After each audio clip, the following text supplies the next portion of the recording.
ఆర్యతేజ అని చిన్నగా అన్నాడు. ఇందుశేఖరుని కుమారుడే ఆర్యతేజ. వయసు 19 సంవత్సరాలు. విశ్వజిత్తును బానిసగా మార్చిన తర్వాత తన కొడుకుని ధర్మపురి సామ్రాజ్యానికి యువరాజుగా ప్రకటించాడు ఇందుశేఖరుడు. కొన్ని నెలల ముందు ఆర్యతేజ తన శక్తిని పెంపొందించుకోవడానికి, సాధన మీద దృష్టి పెట్టడానికి అజ్ఞాతంలోకి వెళ్ళిపోయాడు. చాలా రోజులు అతను ఎక్కడికి వెళ్ళాడో, ఏం చేశాడో ఎవరికీ తెలియదు. కాని ఇప్పుడు మాత్రం అత్యంత శక్తివంతంగా కనబడుతున్నాడు. విద్యార్థులందరూ అతనితో మాట్లాడ్డానికి ప్రయత్నిస్తూ ఉంటే అదేమీ లెక్క చేయని ఆర్యతేజ నేరుగా విశ్వజిత్ దగ్గరికి వెళ్ళి, ఇన్ని సంవత్సరాల తర్వాత కూడా నువ్వు ఇంకా జీవించి ఉన్నావంటే నాకు నమ్మశక్యం కావడం లేదు అని గంభీరంగా అన్నాడు. నువ్వు ఇక్కడికొచ్చిన పనిని పూర్తి చేసుకొని వెళ్ళు, నా జోలికి రాకు అని హెచ్చరిస్తున్నట్లుగా చెప్పాడు విశ్వజిత్. అది విన్న విద్యార్థులు అతను ఏదో పెద్ద తప్పు చేసినట్టు చూస్తూ, యువరాజుకు ఎదురు చెప్పడానికి నీకెంత ధైర్యం? నువ్వొక బానిసమన్న విషయాన్ని మర్చిపోకు. వెంటనే యువరాజు కాళ్ళ మీద పడి క్షమించమని అడుగు, లేదంటే నువ్వు చేసిన ఈ పనికి పశ్చాత్తాపడాల్సొస్తుంది అని హెచ్చరించారు. అది చూసిన ఆర్యతేజ అందర్నీ మౌనంగా ఉండమన్నట్టు సైగ చేసి విశ్వజిత్ వైపు వంకరగా నవ్వుతూ చూస్తూ, నేను అజ్ఞాతంలోకి ఎందుకు వెళ్లానో తెలుసా అని అడిగాడు. విశ్వజిత్ మాత్రం ఎటువంటి సమాధానం ఇవ్వకుండా ఆర్యతేజ కళ్ళల్లోకి సూటిగా చూస్తూ ఉన్నాడు.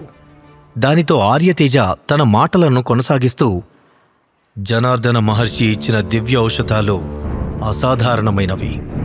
వాటిలో ఉన్న దివ్యశక్తి నా శరీరాన్ని పూర్తిగా శుద్ధి చేసింది. ఒక రకంగా చెప్పాలంటే అవి స్వీకరించిన తర్వాత నాకొక పునర్జన్మ లభించినట్టయింది. ఇప్పుడు నేను నా స్వాదిష్టాన చక్రంలోని శక్తిని కూడా జాగృతం చేశాను. త్వరలోనే విశుద్ధ చక్రం యొక్క శక్తిని కూడా జాగృతం చేసి మహావీరునిగా మారిపోతాను అని పొగరుగా చెప్పాడు. జనార్దన మహర్షి ఇచ్చిన ఔషధాలా అంటూ కళ్ళు పెద్దవి చేశాడు విశ్వజిత్. అతను ఆర్యతేజ చెప్పిన మాటలను నమ్మలేకపోతున్నాడు. తాళపత్ర గ్రంథంతో పాటు జనార్దన మహర్షి ఇచ్చిన 2 దివ్య ఔషధాలు ధర్మపురి సామ్రాజ్యానికి ఒక గుప్త నిధి లాంటివి.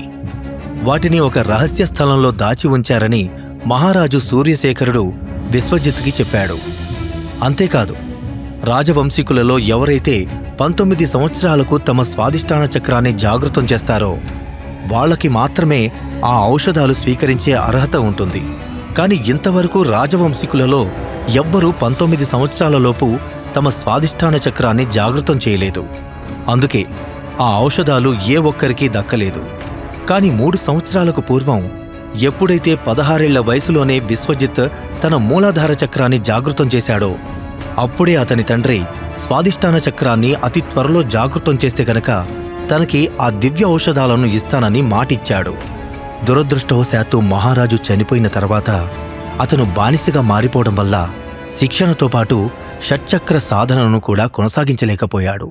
ఇక ఆర్యతేజ విషయానికొస్తే అతను అతి కష్టం మీద 18 సంవత్సరాల వయసులో తన మూలాధార చక్రాన్ని జాగృతం చేశాడు. అందువల్ల ఆ ఔషధాలు స్వీకరించే అర్హత అతనికి లేదు. అది తెలిసి కూడా ఇందుశేఖరుడు అత్యాశకు పోయి తన కొడుక్కి ఆ ఔషధాలనిచ్చాడు. వాటి సాయంతో ఇప్పుడు ఆర్యతేజ తన స్వాదిష్టాన చక్రాన్ని జాగృతం చేశాడు. ఏదో ఆలోచిస్తూ ఏమీ మాట్లాడకుండా మౌనంగా ఉన్న విశ్వజిత్ని చూసి, ఏమిటి విశ్వ, అలా స్తంభించిపోయావు? నీకు దక్కాల్సిన ఔషధాలు నాకు దక్కినందుకా అని అడిగాడు ఆర్యతేజ. నీకు మన పూర్వీకుల మీద, రాజనియమాల మీద ఏమాత్రం మర్యాద లేదా? ఔషధాలు తీసుకోవడానికి అర్హుడివి కాదని తెలిసినా నువ్వు వాటిని ఎందుకు స్వీకరించావు?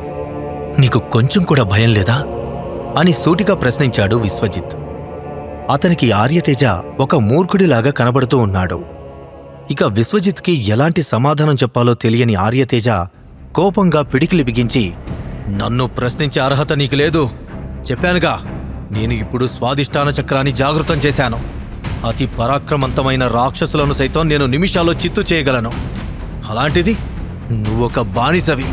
నేను తలుచుకుంటే నిన్ను ఇప్పుడే నా కాళ్ల కింద పడేసి పురుగుని నలిపినట్టు నలిపేయగలను.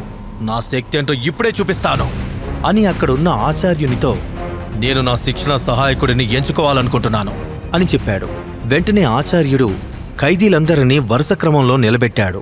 అక్కడున్న వాళ్ళందరినీ ఒకసారి చూసిన ఆర్యతేజ, నాతో పోటీ పడడానికి నేను నిన్నెంచుకుంటున్నాను. అని దాదాపు 40 సంవత్సరాల వయసున్న ఒక వ్యక్తిని ముందుకు రమ్మన్నట్టుగా వేళ్లతో సైగ చేశాడు.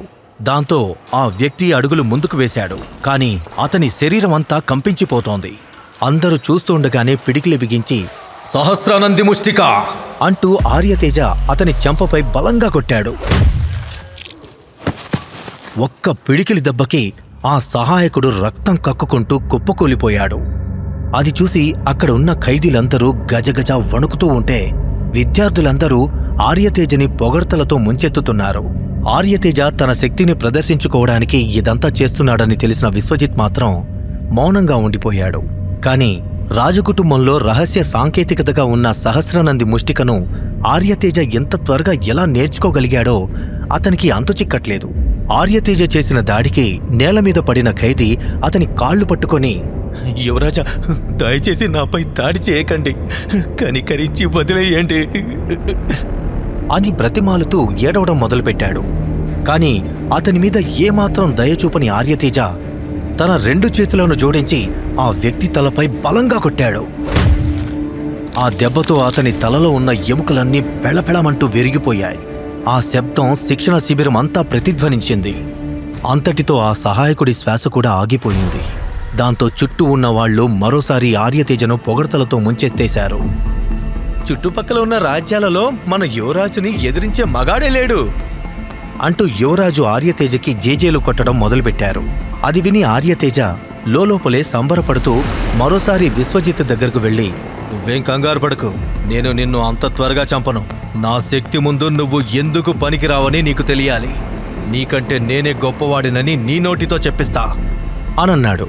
ఈ సమయంలో వీడికి సమాధానం చెప్పడం సరైనది కాదు అని మనసులో అనుకున్నాడు విశ్వజిత్. అందుకే ఆర్యతేజ ఎంత రెచ్చగొట్టినా అతను మాత్రం మౌనంగా ఉన్నాడు. దాంతో ఆర్యతేజ మరింత రెచ్చిపోతూ, మరో ముఖ్యమైన విషయం చెప్పడం మర్చిపోయాను. ప్రతిభావంతురాలు మరియు నీకు అత్యంత ప్రియమైన నీ చిట్టి చెల్లెలు విశ్వప్రియకి కూడా సప్తశక్తి ఆశ్రమంలో కష్టాలు మొదలయ్యాయట. ఆమెను అక్కడే అడవిలో బంధించారని విన్నాను అని చెప్పి క్రూరంగా నవ్వుతూ అక్కడి నుండి వెళ్ళిపోయాడు. విశ్వప్రియని బంధించారా అని నమ్మలేనట్టుగా కళ్ళు పెద్దవి చేశాడు విశ్వజిత్. అతనికొక్కసారిగా కాళ్ల కింద భూమి కంపించినట్టయింది. తనని బానిసగా మార్చారని గాని, గత 3 ఏళ్లుగా తనని చిత్రహింసలు చేస్తున్నారని గాని విశ్వజిత్ ఎప్పుడూ బాధపడలేదు. ఆఖరికి తనకి దక్కాల్సిన దివ్య ఔషధాలను ఆర్యతేజ స్వీకరించాడని తెలిసినప్పుడు కూడా విశ్వజిత్ పెద్దగా పట్టించుకోలేదు. కాని సురక్షితంగా ఉంది అనుకున్న తన చెల్లెలు ఇప్పుడు బందీఖానాలో ఉందని తెలిసి కృంగిపోయాడు. ఏదో తెలియని నిస్సహాయత అతన్ని తొలిచివేస్తూ ఉంది. విశ్వప్రియను నిజంగానే బంధించారా? విశ్వప్రియను బంధించడం వెనక సోమశేఖరుడి హస్తముందా? లేదా ఇంకేదైనా కుట్ర జరుగుతుందా? ఆర్యతేజపై విశ్వజిత్ దాడి చేస్తాడా? విశ్వజిత్ తన చెల్లెల్ని కాపాడుకుంటాడా? ఈ ప్రశ్నలకు సమాధానాలు తెలుసుకోవాలంటే నెక్స్ట్ ఎపిసోడ్ వినాల్సిందే. క్రింద ఇచ్చిన లింక్ ని క్లిక్ చేసి పాకెట్ ఎఫ్ఎం యాప్ ని ఇన్స్టాల్ చేసుకోండి. Stay tune to pocket FM.